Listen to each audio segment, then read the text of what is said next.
Hello दोस्तों, नमस्कार। कैसे हैं? उम्मीद करते हैं अच्छे से होंगे और आप लोगों का पढ़ाई अच्छा खासा चल रहा होगा। आज हम लोग क्लास 10 का एक्सरसाइज 6.3 का क्वेश्चन नंबर 9 पढ़ेंगे। 8 तक पढ़ चुके हैं। आइए देखते हैं क्वेश्चन क्या कह रहा है। आकृति में ABC और AMP दो समकोण त्रिभुज है। ये आकृति है, इसमें दो समकोण त्रिभुज है, एक ABC और एक AMP, जिनके कोण बी और एम समकोण है। समकोण है तो सिद्ध कीजिए। त्रिभुज ए बी सी, दो सिद्ध करना है इसमें। एक A B C A M P, दो समरूप होना चाहिए दोनों। और दूसरा में है भुजाओं का अनुपात बराबर होना चाहिए। तो पहला क्वेश्चन इसमें जो आपका हल करना है वो दो त्रिभुज को पकड़ना है, उसको समरूप करना है। बहुत सिंपल है। जो दिया है पहले उसे लिखेंगे। यहाँ लिखेंगे हल में ए बी सी दिया है। यहाँ लिखेंगे हल में दिया है ए बी सी तथा ए एम पी दो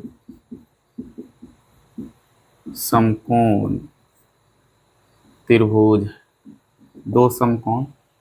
है, जिसका कोण बी तथा कोण एम समकोण है, 90 डिग्री का समकोण है। ये आपको इतना दिया हुआ।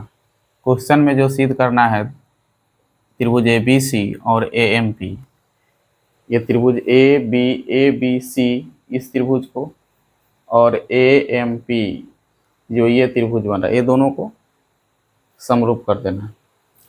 तो इस त्रिभुज को यहाँ पर लिखेंगे। तो पहले यहाँ एक नंबर क्वेश्चन के लिए लिखेंगे त्रिभुज ए बी सी तथा त्रिभुज ए एम पी में, इस दोनों त्रिभुज में देखेंगे ये सिद्ध करना है। यहाँ भी लिख सकते हैं, तो यहाँ भी रहने दीजिए और इस दो त्रिभुज को पकड़िए और इसमें आप कोई भी दो कोण उसका संगत कोण बराबर कर दीजिए या भुजाओं का अनुपात बराबर कर दीजिए। ये दोनों आपका समरूप हो जाएगा। यहाँ पर बोला है कि आपका कोण बी कोण एम के समकोण है। तो कोण एक तो ऐसे ही दिख रहा है, इसमें इस ए बी सी में देखिएगा तो कोण बी और इसमें एम समकोण दिख रहा है। कोण बी बराबर कोण एम, ये आपको ये 90 डिग्री है, दोनों बराबर है 90 डिग्री। ये आपको दिया ही है। बस एक कोण बराबर हो गया, एक कोण और बराबर कर लेना। तो एक कोण इसमें क्या होगा बराबर, दोनों त्रिभुज में कुछ कॉमन होगा, एक कोण वही हो जाएगा आपका बराबर। ए बी सी में कोण ए आ रहा है और ए एम पी में भी ए आ रहा है, यानी दोनों में ए कॉमन, ए उभयनिष्ठ। कोण ए बराबर कोण ए आपका उभयनिष्ठ है, उभयनिष्ठ कोण। जब यह उभयनिष्ठ है तो कोण बराबर हो गया। तो अतः हम कह सकते हैं कि त्रिभुज ए बी सी समरूप हो जाएगा त्रिभुज ए एम पी के। हो जाएगा क्या चीज से? एंगल समरूपता से। एंगल समरूपता से ये आपका प्रूफ हो गया। एक नंबर क्वेश्चन जो करना था ये आपका आ गया। दो कोण बराबर समरूप हो गया बस। अब ये दूसरा नंबर जो आपको अनुपात लाना है, तो इसको देखना है कि ये दिया कहाँ है, इस त्रिभुज में दिया है कि अलग दिया। सी ए, देखिए सी ए यानी कि इस बड़ी त्रिभुज का भुजा सी ए, इसको थोड़ा सा मोटा करके बना देते हैं यहाँ से चल करके। इस तरह से थोड़ा झिकझक करके बना देते हैं। सी ए कह रहा है बटा पी सी, तो पी सी जो है, सॉरी पी ए, तो पी ए इस त्रिभुज का बात हो रहा है, और बी सी, तो बी सी ये त्रिभुज, इस त्रिभुज को हम बना रहे हैं झिकझक से, आपको इस तरह एग्जाम में नहीं करना है। बटा एम पी, यानी एम पी, तो एम पी इस त्रिभुज का है, तो इस त्रिभुज को हम एक अलग कर लिए हैं, और ये एक त्रिभुज ये ए बी सी और ए एम पी में ही है। आपका सी ए इस त्रिभुज की बड़ी, और बटा पी ए इस त्रिभुज की, ए एम पी जो अभी समरूप हुआ है उस त्रिभुज की बड़ी भुजा, यहाँ से लेकर यहाँ तक की बात है, एक इसका और एक इसका।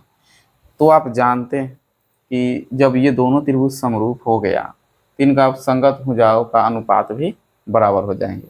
यही दिया हुआ है बी सी दिया हुआ है, ये वाला ए बी सी वाला का, जो ए बी सी समरूप है ए एम पी के। तो देखिए कभी इसका एक दे दिया है एम पी, देखिए एक ये दे दिया है, तो ऑलरेडी यहाँ पर हो जाएगा।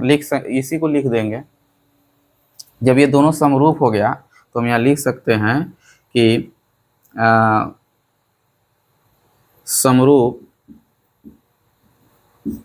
त्रिभुज के, दो समरूप त्रिभुज के संगत भुजाओं का अनुपात समान होते, यानी बराबर होते, समान होते। अतः आप लिख सकते हैं अब यही सी ए बटा पी ए बराबर बी सी बटा एम पी। बस ये इसी को लिख देना, हो गया।